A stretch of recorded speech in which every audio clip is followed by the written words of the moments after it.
I was gonna wear these, but that glare. Anyways, if you're new here, I lived in Korea for almost 4 years. I did a whole bunch of things, one of which included working in two Korean offices. And today I'm going to chat a little bit about the differences between Korean office culture and North American office culture. I've got 5 things for you. Stay to the end if you wanted to hear the bonus 6th one. A little bit on my credentials and a little bit of a disclaimer. Obviously, I'm not Korean. That is going to shade my experience working in a Korean office. I'm a visible foreigner. I'm not a proficient Korean speaker. I also only worked in 2 offices, and so this is very unique to my experience. So if you yourself have worked in a Korean office and you have some thoughts that you'd like to share, drop them below. Even if you disagree with what I'm saying in this video. Actually, if you do disagree, let's have a conversation about it in the comments. If you're curious about what exactly I did in Korea, I had 2 office jobs. Also important to note, both environments had multiple foreigners. In my first office job, I worked at a PR firm. And then the other thing that I did was I spent a year as the head of global marketing at a K-beauty brand. And that's what I did. Okay, let's get into it. The first main difference that really took me out was the fact that I had to clock in and out even though I was a salaried worker. And this is true of both my office jobs and my teaching job. They monitor your working hours so closely.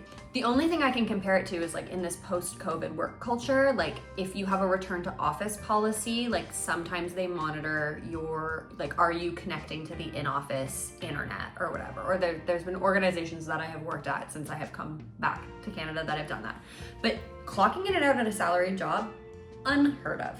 At one of my jobs, I think probably at both of them, but never would apply to me because I am never late for work. But if you are late for work, they will garnish your wages. So you would think if they're garnishing your wages, then if you stay longer, you also maybe get a little bit of bonus.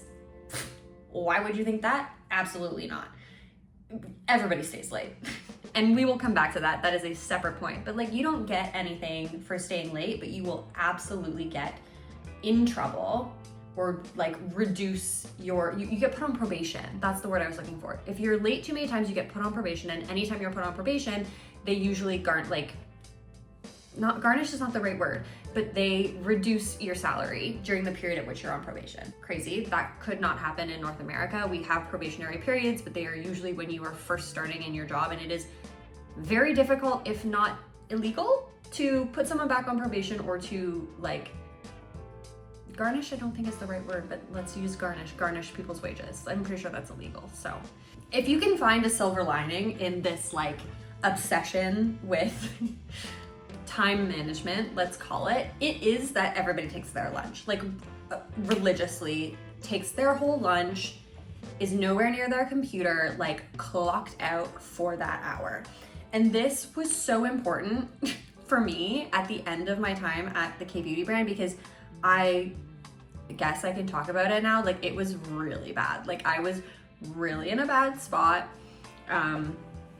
So burnt out, depressed, sad. I left after that experience. That was I think I'm done with Korea. So I was spending every single lunch break calling my friend, crying, venting, problem solving, everything that I had experienced that morning. And it was so bad that this was an everyday ritual. And so without that space from the work for the lunch period, I wouldn't have been able to have that venting session. But why am I having that venting session in the first place? That's a whole other thing. But at least I had the lunch break to do it.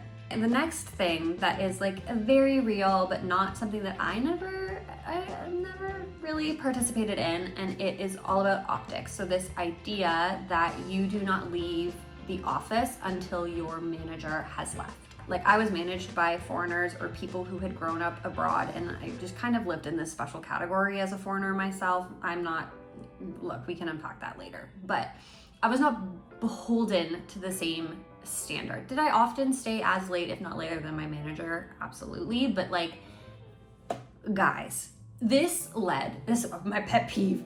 This led to so much inefficiency and so much like performative make work that would delay projects I was working on. And I was like, guys, like if you're gonna stay late just to appease your manager, could you please at least do some of the things that I asked, or to like support me with my project? The amount of performative make work that was attached to this used to blow my mind. But anyways, that is like very much a thing. So it's something that you should be prepared for, because I was an exception, but I'm sure for some foreigners it does become their reality. So something to be mindful of. If you're gonna be stuck there anyways, I suggest that you do work that has been assigned to you and not pretend to work, which people do. And just, I mean, I think this goes without saying, that's like just a thing that North Americans don't do. Like, at least not in my industry. The next one is all around social gatherings. You may have heard this word, 회식, which is, oh God, is my pronunciation horrible now? I feel it is. I feel I will never say a Korean word again after the one that I just said. But this idea of like company outings, company dinners, I had so many social functions tied to work, and you are not allowed to say no. You're just not. And that rule about staying as late as your manager stays, still in effect in a social situation. Like, and then layer on top of that, you gotta drink as much as your manager drinks, because it is rude to decline an offer to drink with them. So if they're going hard, which 9 times out of 10, they're going hard, so are you. And this obviously is in direct conflict with the way that we approach work engagements from a North American perspective. God forbid I drink more than 2 drinks. I would never. And here, even also, like if you have a prior commitment, you can kind of just go like show face and then you can leave the outing. You cannot say no. You cannot say no to a social outing. And then I think almost in some ways, when you're a foreigner, it's almost worse, because they're gonna want to make it a cultural experience for you. They're gonna want to make you drink more. So it can be a lot. If you haven't been keeping track, we're on to number 4 now. And the reason why these things are all so important to know is because all of these things contribute to your career success, obviously. Part of that is because in North America, the advice that you will always get is, in order to fast track your career, you need to job hop.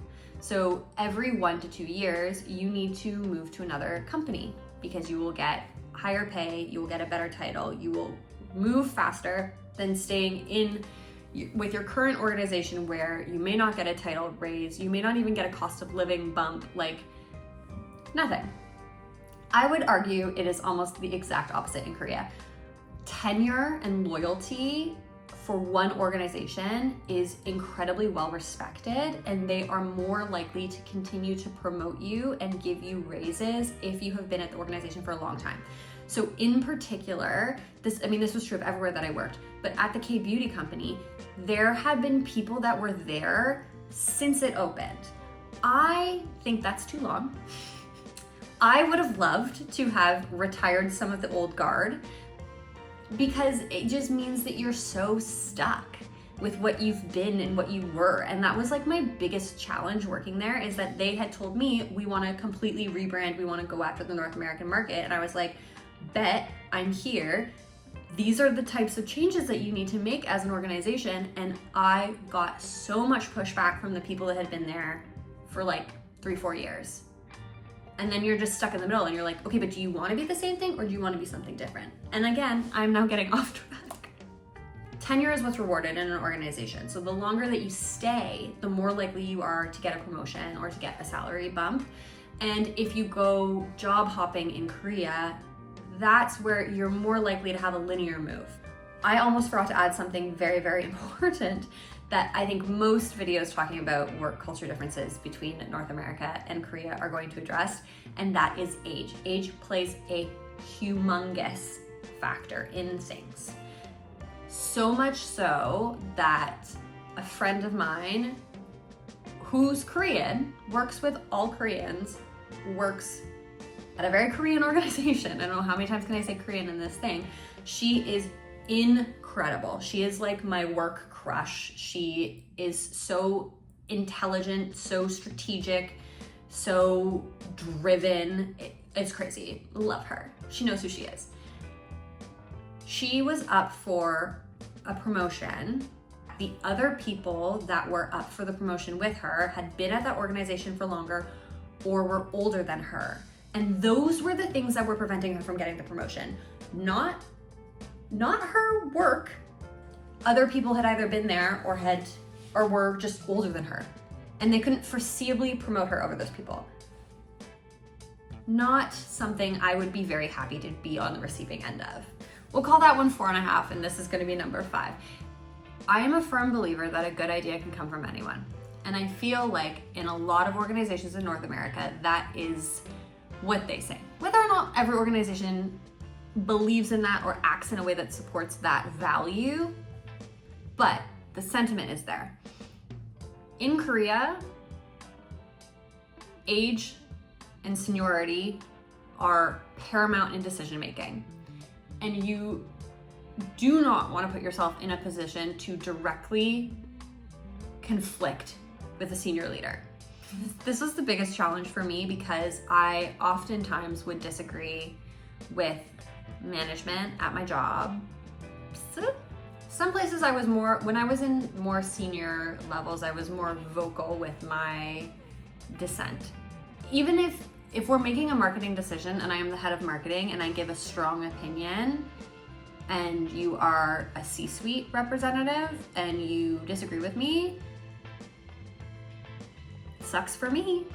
Sucks for me because we're gonna do whatever you say. And it's so interesting, and I would watch it happen in the room. Something would be presented and then all of us would be asked to share our thoughts first. Let's say we were all like, yeah, we think this is good, we think this is good. It would get to that senior leader and then they would be like, I think it's bad. And then everyone would be like, oh, I didn't consider that. You are right, it is bad. And I'm sitting here like, wait, didn't we all just say it was good? There are definitely organizations in North America that suffer from the same thing. And we are down to the 6th bonus one. If you have stuck around this long, you are in for a treat because this number 6 bonus difference is specifically about bonuses. In North America, bonuses are usually reserved for senior leaders.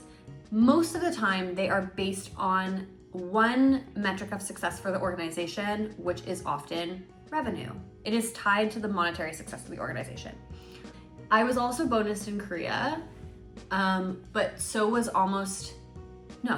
the entire team, which like in North America, if you're junior, you don't usually get bonused. And it was done as a way to largely avoid paying employment tax, I guess. Like I was promoted, I had a title change, sizable promotion, and I went in to negotiate my salary and they actually didn't raise my base pay at all. What they did was increase my bonus eligibility. So basically they had said, I'm using fake numbers, but in my original role, I was eligible for a $5,000 bonus. In my next role, I was eligible for a $15,000 bonus. But this was so that they could avoid paying tax, because if it's bonused, I think only the employee is taxed. I might be making shit up now. I'm just gonna be completely honest, but HR did explain to me that it is because of the tax implications that they couldn't raise my base pay, but they guaranteed me my bonus. And this is important, the bonusing guarantee. In my experience with Korean bonuses, is based on performance reviews, so it's subjective. At this organization, they decided only a certain number of people could score like an A+, meaning that they were eligible for the entirety of their bonus. And then it was basically like a bell curve, and they curved the whole organization down so then they didn't have to pay them out their full bonus, like even if they were really good performers.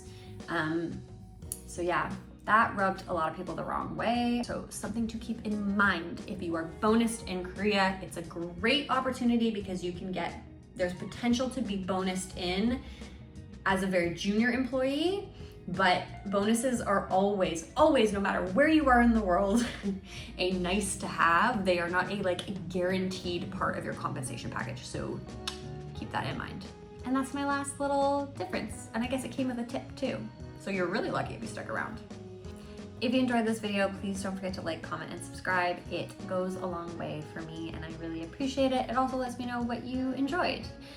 If you want more of these comparison videos as well, please let me know what other things you'd like me to compare in the comments. I was thinking I could talk about dating. I could also talk about health and fitness and how those things are different in both countries. I'm sure there is a million things that I can compare, so give me some help and let me know what you're most interested in below. I'm also thinking it could be fun to go back and react to some of my top videos because there are some things that I filmed very early on in my life in Korea that I would love to revisit as someone who's a little more mature, has a little more lived experience, because she had some hot takes. So if you're interested in seeing those videos, be sure to subscribe so you don't miss them.